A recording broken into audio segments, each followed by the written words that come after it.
বড় বড় বেকাররা যারা কেক বানান তারা কিন্তু এই পদ্ধতিতেই বানান। আজকে বেকারদের সিক্রেটটা তোমাদের বলে দিচ্ছি। এইভাবে খুব সহজেই তোমরা কিন্তু একদম পারফেক্টলি ফ্রুট কেক বানাতে পারবে। আমি এখানে হাফ কাপ করে দুবার মানে 1 কাপ নিয়েছি ময়দা, তার সঙ্গে বেকিং পাউডার দিয়েছি আর দিয়েছি সামান্য একটু নুন। 1 কাপ ঈষদুষ্ণ দুধের মধ্যে 1 চামচ দিয়েছি চিনি আর 1 চামচ দিয়েছি ইস্ট। আমি ছোট চামচে করে 2 চামচ দিয়েছি, তোমরা 1 চামচ ব্যবহার করবে। আর ইস্টটাকে অ্যাক্টিভ করার জন্য চিনি দেওয়া কিন্তু খুবই দরকার। যতটা আমি ময়দা দিয়েছি তার হাফ দিয়েছি চিনি।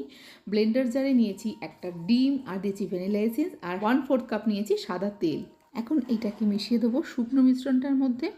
খুব ভালো করে মিশিয়ে নিতে হবে আর তার সঙ্গে দিয়ে দিচ্ছি ওই ঈষদুষ্ণ দুধটাও। ভিডিওটা যদি ভালো লাগে তাহলে অবশ্যই একটা লাইক করো, চ্যানেলটা সাবস্ক্রাইব করে পাশে থেকো। সব কিছুকে মিশিয়ে দেওয়ার পরে মিশ্রণটা একটু পাতলা মনে হচ্ছিল, সেজন্য আরও অল্প একটুখানি ময়দা এখানে যোগ করে দিয়েছি।